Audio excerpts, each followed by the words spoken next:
এটা কেন্দ্রবিল্লু গ্রাম সম্ভবত। তো ওখানে সেই রাজকন্যা মারা গেল, সেই অনুরা রাজকন্যা মারা গেলে রাজকন্যার সমস্ত অঙ্গে ভালো অলংকার পরতেন উনি, রাজকন্যা তো। রাজকন্যা মারা যাওয়ার পরে স্নেহবৎসল রাজা তাকে সমাধি দিয়েছিলেন, তার অলংকারগুলো খুলে নেননি। অলংকারগুলি সহ তাকে কি করেছিলেন? সমাধি দিয়েছিলেন। বিল্বমঙ্গল পূর্বজন্মে সন্ন্যাসী রূপে এটা দেখলেন। যেদিন সাধু সেবার জন্য ওনার কাছে কোনো অর্থ নাই, উনি মনে মনে পরিকল্পনা করলেন রাতে গিয়ে ওই সমাধি খুঁড়ে ওনার অলংকারগুলো মাটির মধ্যে রেখে লাভ কি, ওগুলো যদি বৈষ্ণব সেবায় লাগে। উনি এই বৈষ্ণব সেবার মানসিকতায় ওই লাশ উত্তোলন করতে গিয়ে যখন অলংকারে হাত দিতে যাবেন, তখন একটা বাণী আসলো, বলেন আমার অঙ্গ স্পর্শ করো না তুমি। খুব ধ্যান দিয়ে শুনুন। বলেন অঙ্গ স্পর্শ করো না। বলে কে তুমি? বলে আমি ওর জীবাত্মাই বলছি, আমি রাজকুমারীর জীবাত্মাই বলছি যে আমার অঙ্গ স্পর্শ করো না। বলে দেখো, তোমার গায়ে আমার স্পর্শ করার অভিলাষ নাই, আমি সন্ন্যাসী, আমি ব্রাহ্মণ শরীর পেয়েছি, তোমার অলংকারগুলি দরকার। আরে মাটির নিচে অলংকারগুলো থেকে কি করবে? আমি ওগুলো নিয়ে বৈষ্ণব সেবা দেব, সাধু সেবা দেব। দেখুন অভিলাষটা, উদ্দেশ্যটা কিন্তু সৎ। তখন সেই রাজকুমারীর জীবাত্মা বলছেন আমার পিতাকে গিয়ে বলুন আমি যে খাটে শয়ন করতাম ওই খাটের যে 4 পায়া আছে, ওই পায়ের তলে মূল্যবান সোনা মণিমাণিক্য রাখা আছে, ওনাকে গিয়ে বলুন আমার অলংকার খুলতে হবে না, উনি দিয়ে দেবেন। রাজার কাছে এই বার্তা পৌঁছানোর পর রাজা দেখলেন কুমারী যেখানে শয়ন করতেন সেই শয়নের পায়ার তলে সত্যি সত্যি ওই রাজকুমারী কিছু অলংকার, সোনাদানা, হীরা মুক্তা রেখেছিলেন, ওগুলো দিয়ে দিলেন। ওগুলো দিয়ে দেওয়ার পরে সেগুলি বৈষ্ণব সেবায় ফুরিয়ে যাওয়ার পরে ওর মনে আবার জেগেছে ওই অলংকারগুলো কেন মাটির নিচেই থাকবে। উনি আবার লাশের কাছে গিয়ে যখন অলংকার নিতে বলছি না আমাকে স্পর্শ করবে না, কোনো পরপুরুষ আমাকে স্পর্শ করেনি, ইতর পরেও তোমার হাড় গোড়কে তুমি স্পর্শ করবে না। বলে আবার আমার পয়সার প্রয়োজন হয়েছে, আর অলংকারগুলো তোমার অঙ্গেই আছে, ওগুলো আমি নেবই। বলেন অলংকারের ব্যবস্থা, অর্থের ব্যবস্থা তোমার পিতা করেছে, আবার কেন এসেছেন? বলে বারবার তার কাছে কি চাইবো, অলংকার নেবই। উনি তার অনুরোধ উপেক্ষা করে যখন তার অঙ্গ স্পর্শ করে অলংকার নিয়েছিলেন গলায় হাত দিয়ে বা যেখানে যেখানে, বলেন আমি একটা অভিশাপ দিচ্ছি তোমায়, তুমি যদিও সৎকর্মের জন্য, সাধু সেবার জন্য এগুলো গ্রহণ করছো, আমি অভিসম্পদ করছি আগামী জন্মে তোমার এই যে আমাকে স্পর্শ করলে, কোনো পুরুষ কখনো আমাকে স্পর্শ করেনি, তবে অভিশাপ দিলাম তুমি সাধু সন্ত মহিমা পাবে বটে, তোমার ভিতরে তীব্র বৈরাগ্য জ্ঞান উদয় হবে, তবে আমাকে স্পর্শ করার দরুন আমার অভিসম্পদ হলো তুমি পতিতাতে আসক্তি হয়ে কিছুদিন পথ হারা হয়ে যাবে। তবে যেহেতু তোমার উদ্দেশ্য এই অলংকারাদি নিয়ে সাধু সেবা, সেহেতু তুমি পরম ত্যাগ ও বৈরাগ্যবান হবে। আর যেহেতু আমাকে স্পর্শ করলে আমি আবার পুনরায় জন্মাবো। আপনারা জানেন বিল্বমঙ্গল চরিত্র কর্ণামৃত যারা যতটুকু দেখেছেন, এই বিল্বমঙ্গল হয়ে এলেন, ব্রাহ্মণ পুত্র হয়ে এলেন, কিন্তু চিন্তা নামক এক পতিতার আসক্তিতে বিল্বমঙ্গল জ্ঞানী হয়েও, ব্রাহ্মণ পুত্র হয়েও, প্রজ্ঞাবান হয়েও কিছুদিন জন্য কামনা বাসনার আসক্তি এসে গেছিল চিন্তার উপরে।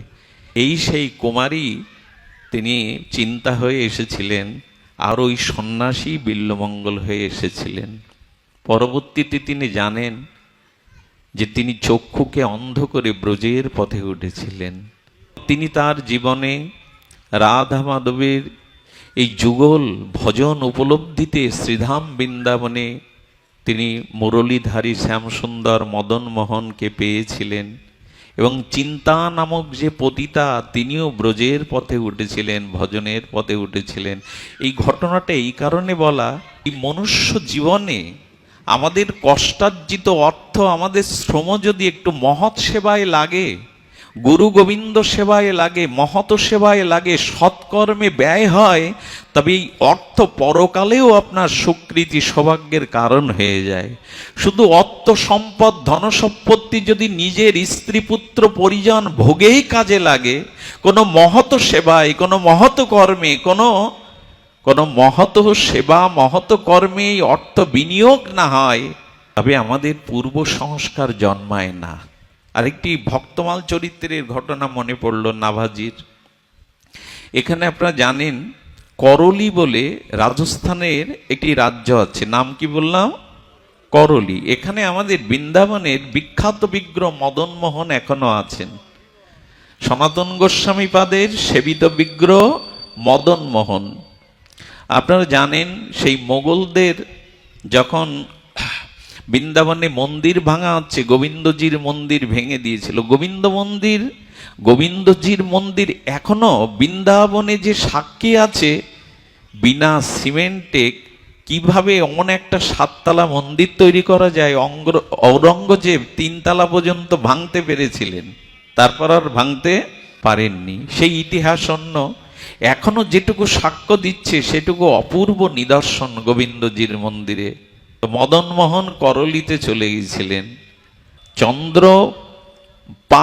চন্দ্রপাল নামের এক রাজা, তিনিও ছিলেন পরম বৈষ্ণব অনুরাগী, সাধু অনুরাগী। এবং ওনার নির্দেশ কি ছিল জানেন? 2 কিলোমিটারের মধ্যে সেনাদের রেখে দিতেন। অন্যান্য রাজ্যের সেনাদের রাখতে হয় কি জন্য? বহিঃশত্রুর আক্রমণ থেকে যাতে বন্দুক রাইফেল নিয়ে পাহারা দেয়। আর উনি কি দিয়েছেন জানেন? উনি সুগন্ধ, চন্দন এইসব রাখতে বলতেন। যদি পথে কোনো শুদ্ধ সাধু সন্ন্যাসী পাও, যদি শুদ্ধ কোনো ভক্তকে পাও, তোমরা রাজগৃহে ডেকে আনবে। আর রাজগৃহে আনার পরে রাজা নিজেই তাদের সৎ সংস্কার করতেন, চরণ বিধৌত করতেন, মালা চন্দন দিতেন, তাদের সেবাদি নিজে হাতে সেবা করতেন। অর্থাৎ এক কথায় সাধু অনুরাগ, সন্ন্যাসী অনুরাগ, বৈষ্ণব অনুরাগ হৃদয়ে প্রবল ছিল। এই করে যত সাধু পান চিন্তা করা যায়, রাজের সেনা রেখে দেয় রাজ ক্ষমতা বা বহিঃশত্রুর আক্রমণের জন্য, আর উনি সেনার সাথে সাথে আরো কিছু সেনা রেখে দিয়েছেন সাধুগুরু বৈষ্ণব পেলে, সন্ন্যাসী পেলে যাতে রাজ দরবারে আনা হয়। চন্দ্রপাল ভক্তমাল চরিত্রটা দেখে নেবেন, চোখ বুলিয়ে নেবেন, বড় অভূতপূর্ব লাগে যে সাধু সেবা গুরু সেবার মহিমা কি। যতদিন কোনো মহতের সেবা নিজ দ্বারা না হচ্ছে, ততদিন রিপু সংযম হবে না, আত্মজ্ঞান হবে না। আমরা সেবা নিতে শিখেছি অনেকেই, সেবা দিতে। মহৎ সেবার দ্বারাই কেবল আমাদের শুদ্ধ জ্ঞান হয়, ভক্তি হয়। তো চন্দ্রপাল রাজা কি করেছেন? ওই করতে করতে তিনি যারাই আসেন তাদেরকে ওইভাবে সেবা দেন, প্রণাম স্তুতি করেন, আহারাদি প্রদান করে তাকে উপহারাদি দিয়ে প্রসন্ন চিত্তে তাকে বিদায় দেন। পাশের এক রাজ্যের রাজা এটা কটাক্ষ করে। আরে রাজা হয়ে লোকের পা ধোয়, মালা চন্দন পরায়, সেবা করে, আবার সেনাদের রেখে দিয়েছে ধরে ধরে নিয়ে যাওয়ার।